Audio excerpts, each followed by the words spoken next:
आज हम बात कर रहे हैं सेरेब्रल पाल्सी, जिसे आम भाषा में बच्चों के मानसिक विकास में देरी बोला जाता है। फ्रेंड, यहाँ हम देखेंगे सेरेब्रल पाल्सी के कोज यानी किन कारणों से बच्चों में सेरेब्रल पाल्सी की समस्या बन रही है। उसके अलावा उसके देखेंगे टाइप्स कि सेरेब्रल पाल्सी कितने प्रकार का होता है, और साथ ही देखेंगे इसके ट्रीटमेंट कि इसके ट्रीटमेंट में क्या क्या इंक्लूड किया गया है।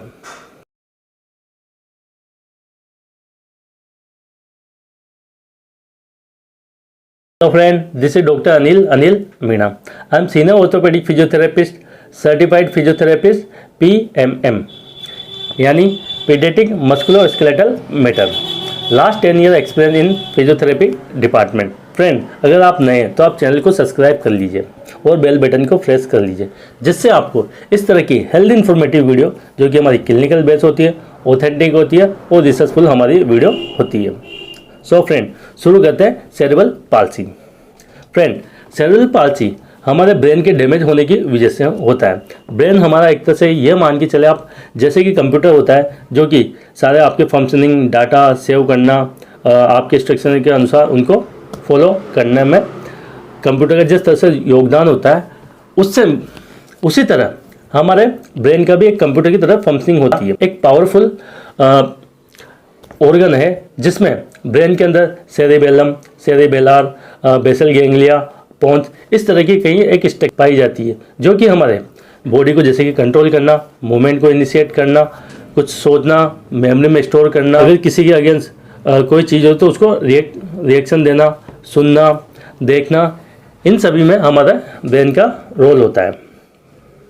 यहाँ तक कि आपके टेम्परेचर का बॉडी में बढ़ना, वो भी आप अपने आप से सोच पाते हो कि मेरा टेम्परेचर बढ़ रहा है। आप किसी को ऑर्डर देना, ये कहीं ना कहीं पूरा जो भी हमारा है सब कुछ फंक्शनिंग करता है ब्रेन। तो इससे आप समझ जाइए कि अगर हमारे ब्रेन में कोई डैमेज होता है तो वो हमारे किसी न किसी जो कि हमारी फंक्शनिंग है उसको इम्पेक्ट करेगा। Cerebral palsy. Cerebral palsy is a term broad spectrum motor disability which is non-progressive and caused by damage of brain at around the birth। यानी आम भाषा में बात करें, cerebral palsy around the birth यानी जन्म के समय होता है, जो कि हमारे दिमाग के ब्रेन के डैमेज होने की वजह से हो सकता है। और यहाँ पर पाई जाती है मोटर डिसेबिलिटी, यानी आपका जैसे कि कोऑर्डिनेशन हो जाता है, आपका चलना हो सकता है, आपका फिरना हो सकता है, किसी फंक्शन को आपका उसके अगेंस्ट आपका रिएक्शन देना हो जाता है। तो ये है मोटर डिसेबिलिटी जो कि होती है नॉन प्रोग्रेसिव, यानी इसमें अपने आप से धीरे धीरे प्रोग्रेस नहीं होती है, जैसी वैसी बनी रहती है। सो फ्रेंड, ये तो था सेरेब्रल पाल्सी। अब बात करते हैं कोज, यानी किन कारणों से सेरेब्रल पाल्सी की शिकायत बनती है। तो यहाँ पर सेरेब्रल पाल्सी एंटीनेटल, नियोनेटल और पोस्टनेटल, यानी जन्म से पूर्व, जन्म के समय और जन्म के बाद, यानी इसके ये कारण बनेंगे। जिनमें कौन कौन से कारण हैं वो हम देखते हैं। जेनेटिक, यानी जिनमें डिफेक्ट होने की वजह से भी सेरेब्रल पाल्सी की समस्या बन जाती है। उसके अलावा महिलाओं में इंट्रायूटेरिन इन्फेक्शन, यानी यूटरस के अंदर इन्फेक्शन होना, जैसे कि साइटोमेगलोवायरस होता है, रूबेला वायरस होता है, उनकी वजह से भी सेरेब्रल पाल्सी की समस्या बन जाती है। हाइपोग्लाइसीमिया, यानी आपके शुगर में ग्लूकोज लेवल का कम हो जाना। उसके अलावा जैसे कि सीवियर जॉन्डिस, जो कि बच्चों में एक आम सी समस्या है। पोस्टनेटल, यानी बच्चों के जन्म के बाद इस तरह की समस्या यानी जॉन्डिस वाली समस्या बनती है। उसके अलावा बात करें फ्रेंड, प्री मैच्योरिटी।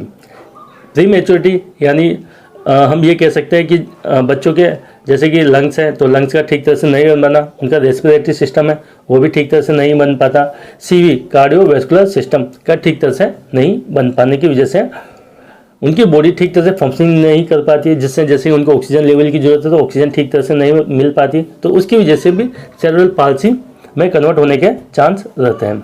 उसके अलावा बात करें हाइपोक्सिया, यानी बच्चों में ऑक्सीजन की मात्रा की कमी हो जाना, जो कि हो सकता है उसको जैसे कि मदर में जब भ्रूण है, भ्रूण में प्लेसेंटा के थ्रू जो उसको न्यूट्रिशन मिलना चाहिए, जो ऑक्सीजन मिलना चाहिए उसके ब्रेन को डेवलप करने के लिए, तो वो चीज़ें नहीं मिल पाती, तो उसकी वजह से भी हो सकता है। उसके अलावा बात करें ट्रॉमा, मदर का पेट के बल गिर जाना जिससे बच्चे का ब्रेन डैमेज हो सकता है। इन्फेक्शन में कई तरह के उसको इन्फेक्शन हो सकते हैं, जैसे कि उसको लंबे टाइम, किसी मदर को लंबे टाइम से मेडिसिन चल रही है या फिर उसके रिपीटेटिव एक्सरे कराए जा रहे हैं, जैसे कि अगर मान को मदर को कोई एब्डोमिनल समस्या, उसके रिपीटेटिव एक्सरे कराया गया, उसके अलावा लंबे समय से उसका मेडिसिन का चलना, तो इनसे भी इन्फेक्शन होकर बच्चे के सेरेब्रल पाल्सी बनने के चांस बनते हैं। उसके अलावा डिले ग्रे, बच्चों का जन्म के बाद लेट रोना भी सेरेब्रल पाल्सी बन सकता है। उसके अलावा फ्रेंड बात करें, जब डिलीवरी की जाती है तो डिलीवरी में जैसे कि फोर्सेप्स वगैरह का यूज़ करा जाता है, ब्रीच डिलीवरी और rapid delivery. It means forceps delivery में आपने जो लेबर जिस समय प्रसव के दौरान ज़्यादा फोर्स का यूज़ कर लेना, उसके अलावा जल्दीबाजी में बच्चों को निकालना हो जाता है, तो इनकी वजह से भी सेरेब्रल पाल्सी की शिकायत बच्चों में बन सकती है। तो ये तो थे फ्रेंड कोज। फ्रेंड बात करते हैं टाइप्स, यानी सेरेब्रल पाल्सी कितने प्रकार का होता है। सेरेब्रल पाल्सी यहाँ पर मुख्यतः 4 टाइप से होता है, जो कि उसके अलावा इसका एक और क्लासिफिकेशन है, उसके बारे में हम बात करेंगे। तो यहाँ पर पहला टाइप देखते हैं, spastic cerebral palsy. 70% cerebral child में स्पास्टिक सेरेब्रल पाल्सी का टाइप पाया जाता है, जो कि हमारे बॉडी के अंदर UMN अपर मोटर न्यूरॉन के लीजन होने की वजह से, जो कि हमारी मांसपेशियां होती है वो टाइट पड़ जाती है। उसके अलावा झटके मूवमेंट, जैसे झटके मूवमेंट होने लगते हैं। तो ये था स्पास्टिक सेरेब्रल पाल्सी, जो कि 70% सेरेब्रल पाल्सी के बच्चों में पाया जाता है। उसके अलावा अथेटोइड या फिर डिस्काइनेटिक सेरेब्रल पाल्सी, इसके अंदर जो कि हमारा इनिशियल मूवमेंट होता है, जो हमारा बेसल गैंग्लिया होता है, बेसल गैंग्लिया के डैमेज होने की वजह से कि किसी मूवमेंट को इनिशिएट करना, उसमें बच्चों में शिकायत बन जाती है, इसलिए हम इसको काउंट करेंगे अथेटोइड या डिस्काइनेजिया में। उसके अलावा फ्रेंड अटैक्सिक सेरेब्रल पाल्सी, हमारी ब्रेन के अंदर सेरिबेलर होता है, जिसके डैमेज होने की वजह से आपके कोऑर्डिनेशन, उसका बैलेंस करने में उसको दिक्कत आती है, तो उसको हमने काउंट करा है अटैक्सिक सेरेब्रल पाल्सी का। उसके अलावा इसका एक और क्लासिफिकेशन ट्रोपोग्राफिकल क्लासिफिकेशन, इसमें फ्रेंड क्वाड्रिप्लेजिया मतलब आपके दोनों हाथ दोनों पैर, डाइप्लेजिया जिसमें आपके बॉडी के 2 लिम्ब इंक्लूड होते हैं। उसके अलावा पैराप्लेजिया मीन्स आपके दोनों पैरों का इंक्लूड होना, और उसके अलावा आपको मोनोप्लेजिया यानी आपका एक लिम्ब का होना। उसके अलावा जैसे कि टेट्रा मीन्स यहाँ पे 3 लिम्ब का इंक्लूड होना। तो ये था हमारा टोपोग्राफिकल क्लासिफिकेशन। अब बात करते हैं फ्रेंड सेरेब्रल पाल्सी चाइल्ड में आपको क्या क्या देखने को मिलता है। उसकी मांसपेशियों में टाइटनेस वगैरह हो जाती है, जिसकी वजह से वो कभी कभी क्रॉस लेग सेटिंग करता है, वो ठीक तरह से खड़ा नहीं हो पाता, चल नहीं पाता, अपना बैलेंस नहीं बना पाता।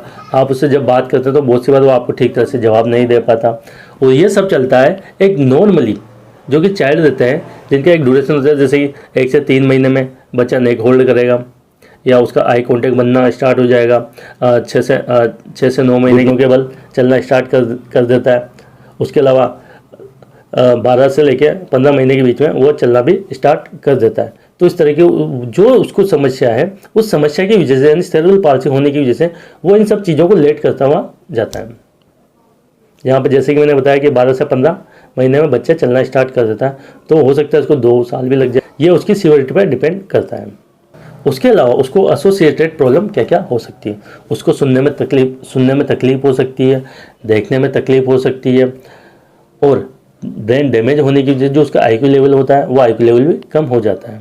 उसके अलावा सलाइवा यानी बच्चों में मुंह का लार का ज़्यादा बनना, ये लगातार वो टपकना हो जाता है।